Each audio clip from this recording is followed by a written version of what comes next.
Si en algún momento el silencio te invade, tú, mujer u hombre moderno de esta época. Bienvenidos a Tinta de Escritores, espacio que se transmite desde la librería y Centro Cultural Mundos Invisibles. Mi nombre es Daniel Fernández Corch y quien me acompaña hoy es Miguel Graña. Miguel, bienvenido. Muchas gracias, bienvenido, muchas gracias. Miguel Graña es autor de este libro que recién sale al mercado, La pandemia del vampiro, y es un libro que consta de varios cuentos, 19 cuentos. Algunos de ellos son, bueno, el que da inicio, La pandemia del vampiro, La guerra por el cambio climático, La vida dentro de las burbujas, Me identifico como hombre lobo, La marcha del silencio y la máquina del tiempo. Pero no quiero develarlos todos porque muchos de estos cuentos tienen contenidos que podríamos decir que tienen que ver también con la situación vivida recientemente que fue la pandemia, de ahí también el nombre, ¿no? Y también toca otros temas interesantes, de gran sensibilidad, pero que lo hace con fino humor, con humor negro también, con ironía, con mucho sarcasmo, pero con muy buen pulso narrativo. Miguel, contanos un poco cómo nace la idea de esta historia, de este libro. Bueno, mira, recién estaba mirando unos libros ahí abajo y justo me encuentro con una recopilación de ciencia ficción y una frase de Margaret Atwood que dice: por supuesto toda distopía habla del presente. Y qué casualidad, porque a Margaret Atwood y al cuento de la criada la menciono en la pandemia del vampiro. Aparece mencionada ahí a raíz de un suceso que tal vez la gente cuando lo lea se va a dar cuenta.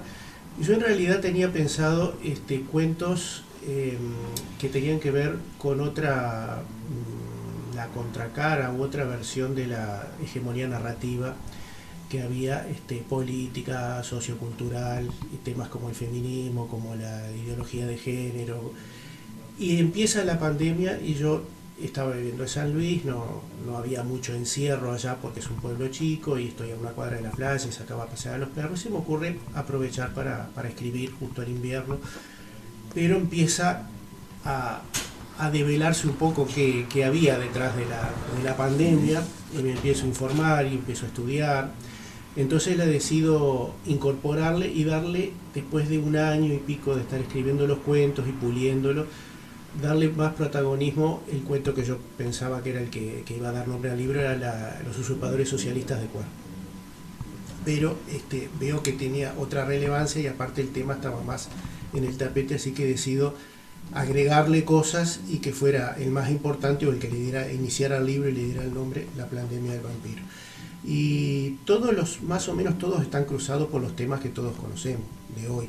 Lo que le di es un tratamiento el estético de ciencia ficción en cuanto a naves voladoras, a fantasmas, el tema fantástico de hombres lobo, vampiros, pero el tema de las cosas que están pasando son las cosas que pasan hoy.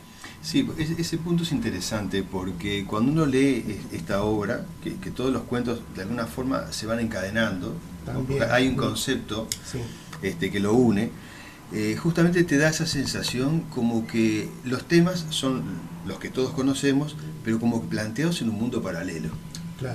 Claro, sí.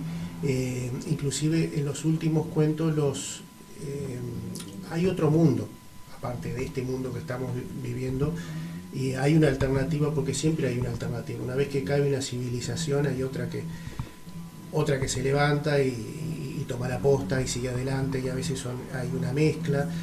Yo escuchaba hace poco a un historiador hablar de, cuando cayó el Imperio Romano, los bárbaros, que fueron los que después hicieron las catedrales góticas, tomaron la posta, cuando en el siglo XIX era el Imperio Británico y después de la posguerra, en el 45, toma la posta Estados Unidos, Occidente, y así se van sucediendo, y hay un ocaso de la civilización, hay un tema de ingeniería social, claramente está a la vista de todo el mundo. Entonces me preguntaba qué pasaría en lo cultural, en lo folclórico, en el idioma, bueno, en cuanto a la raza también, ¿no? Sí, y eso está tratado. ¿Cuál sería la evolución? Sí, todos en distinta medida en un cuento, en otro, sí. y todos a veces están atravesados por otros temas también. Sí, sí. Además, varias publicaciones se realizaron durante y después de la pandemia, pero eran más bien testimoniales. Creo que La pandemia del vampiro y otros cuentos políticamente incorrectos nos marcan una literatura diferente, ¿no? Una visión distinta como la que estás explicando, ¿no? Sobre justamente ese acercamiento al final de una época. Sí, es un quiebre, un punto de inflexión. Incluso creo que todos hemos escuchado hablar de la Agenda 2030, el nuevo orden mundial, el gran reinicio según Klaus Schwab, y su gente del foro de Davos que plantea, bueno, una nueva era en lo tecnológico, en lo económico. Yuval Harari también, que ha pronosticado, profetizado cosas. Sí, están todos contenidos ahí porque están todas las ideas, y más que hacer futurología, de ver qué podría pasar, es lo que está pasando hoy. Hay una puertita abierta en los últimos cuentos, hay una puertita abierta hacia otro lado, porque siempre hay otro lado. Cada acción hay una reacción, y a cada empuje o diseño hacia un lado hay gente que se resiste y crea una sociedad alternativa, una forma de pensar alternativa. Y también hay planteo que la verdadera revolución está en la antigüedad, en las cosas viejas, en la tradición, en nuestro folclore, en nuestros fantasmas, en todo eso. No quiero develar, evidentemente, porque los últimos 3 cuentos, cada personaje que va hacia ahí descubre un poquito más, hasta que al final se devela cómo es ese mundo, que en realidad no tiene mucha cosa más que lo que yo me imagino que podría ser, que es un poquito de todo, y después un final abierto. Sí, podría decirse que sí. También vamos a mencionar que el libro tiene una estética muy particular, porque simila ser como un cómic, una de aquellas viejas revistas del Tony, sí, ¿verdad?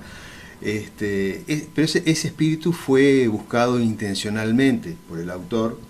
Eso fue lo que propuso, y el libro tiene también varias láminas muy bien realizadas, en blanco y negro, como están viendo acá, por el artista uruguayo radicado ahora en España, Diego Alexandre Assi, que es un artista que se le conoce por el arte madí, pero tiene mucha flexibilidad creativa para abordar distintos temas, como están viendo acá.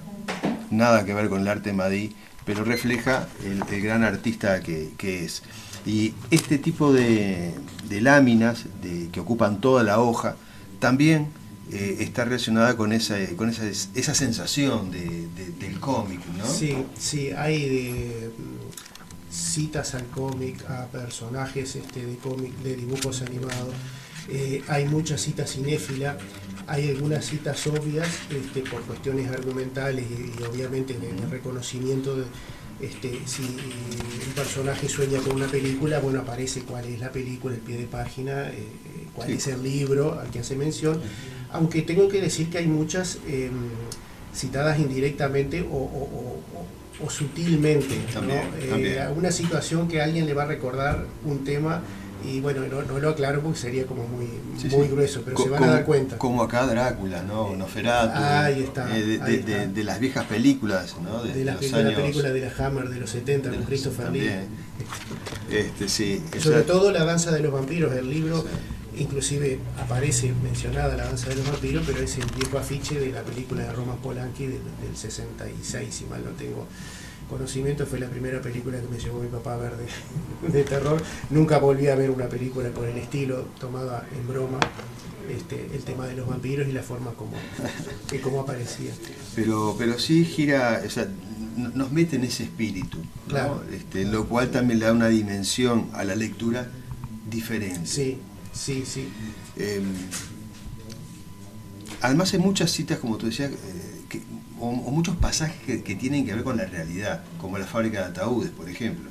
Claro, claro, hay una cita indirecta, ahí se van a dar cuenta, hasta el principio no creo que sea un spoiler, pero eso es UPM2 a todas vistas, es decir, el conde es un inversor. En la novela original el conde va de Rumania, se traslada a Londres a comprar unas propiedades, hacer una inversión inmobiliaria y viaja con su ataúd, con su tierra, que tiene que viajar a través del agua. En la novela de Bram Stoker está contado así, y acá es un inversor que viene a instalar una fábrica de ataúdes, para lo cual precisa eucaliptus, precisa agua gratis, precisa una vía hacia un puerto para esos ataúdes circular hacia el exterior, venderlos, y bueno.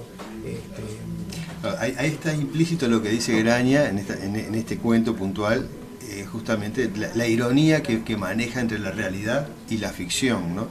Pero es un gran trabajo de escritor, un gran trabajo narrativo en el que nos lleva a enfrentarnos a un gran desafío intelectual, ¿no? Entre la ironía, el sarcasmo, la realidad. Yo creo que realmente Graña logró en 19 historias captar este presente. Y bien, y como ya le dije a Graña fuera de cámaras, el final, que se llama Las Neocrónicas Marcianas, creo que no podía haber otro final para este libro. Y como él dijo, es un final abierto, sí, es un final que también que nos pone los pelos de punta, ¿no? Sí, es un final de una película de terror. Sí, me gustó mucho particularmente dejarlo así. Y ya te digo, hay citas a mucha literatura, a todo lo que ha hecho nuestra cultura, ¿no? Pero sobre todo la cultura moderna, porque citas a la cultura clásica ya hay muchísimas, muy buenas, pero un poco lo que manejamos todo, saltando la distancia, era algo parecido cuando se estrenó Shrek. Shrek era la cultura pop. Era toda la cultura pop, la música, alusiones a otras películas, varias lecturas, porque era para los niños una, para los adultos otras, un poco como Los Simpsons también, en varios niveles de citas como para... Entonces me pareció buenísimo hacer, porque toda la idea es esa, es un acto de resistencia de alguna forma a un trabajo de ingeniería social que quiere borrar todo lo cultural nuestro y reescribirlo, de alguna forma invisibilizar o criticar todo lo que fue las bases de nuestra cultura, que es greco-romana y judeo-cristiana, y después con todos los demás aportes europeos, celtas, en fin, todo eso vemos las nuevas versiones de películas y aparecen, como por ejemplo ahora la última, La Sirenita, hay una sirenita negra. El tema de que yo, ¿te acordás que comentaba la otra vez? Yo tengo un libro de Monteiro Lobato cuando yo era chico, que era El genio del bosque, y era un duendecito que era como un leprechaun irlandés, pero en África, un duendecito negro con poderes, era de folclore africano.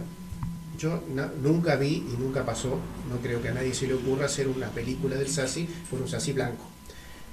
Pero ahora la sirenita, que es del folclore griego, europeo, no africano, aparece una sirenita negra. Pero aparece la sirenita negra, aparece en Netflix, está el cuento del rey Arturo, de Merlín, y aparece Ginebra negra también. No había negros en la época, porque es la cultura blanca. No voy tampoco a China a pedir, hay pocos occidentales, no hay representación occidental, hay racismo. Entonces, pero sí en la cultura blanca, norteamericana o europea, sí hay una cuestión de empezar a reescribirla y a mostrar otra cosa y borrar los personajes históricos, como en los vikingos. En la segunda temporada de Vikingos aparece una reina de Kattegat negra. Me fui a fijar, está basado en un personaje histórico, pero es un hombre blanco. Entonces, tampoco tiene mucho sentido, si va a ser una serie histórica o de folclore histórico, empezar a hacer cambios de personajes. Y me imaginaba yo qué pasaría con las nuevas generaciones, si ese va a ser el legado cultural que van a tener, que van a pensar que era nuestra cultura. Entonces, un poco también la intención del libro es darle a los jóvenes de las nuevas generaciones una visión clásica, una visión verdadera, o tal vez un testimonio también de qué fue lo que pasó en esta época, porque años Después, más adelante, quién sabe lo que vaya a pasar, y la gente pensará, ¿qué les pasó en el principio del siglo XXI que habían, decían que habían hombres con vagina y mujeres con pene, y que se percibían de género fluctuante, y que una vez eran esto y otra vez eran lo otro? ¿Qué les habrá pasado? ¿Qué habrá pasado con esas feministas que pedían, defecaban en las catedrales o salían desnudas a la calle, ¿no? Y yo qué sé, todo eso, ¿qué sería? ¿Qué les pasó? Y bueno, es un tipo muy loco. Por eso pongo a tiempos raros, cuentos raros. Está bien, bueno, es una visión que tiene Miguel Graña sobre la realidad que tenemos, y en ese final que mencionamos hoy también deja una puerta abierta hacia los intereses del nuevo orden mundial, ¿no? Que es un final abierto. Es un final abierto. Ahí. Miguel, una alegría tenerte hoy aquí en esta mesa de Tinta de Escritores, así que, bueno, éxito con el libro. Bueno, muchísimas gracias y muchas gracias por la nota.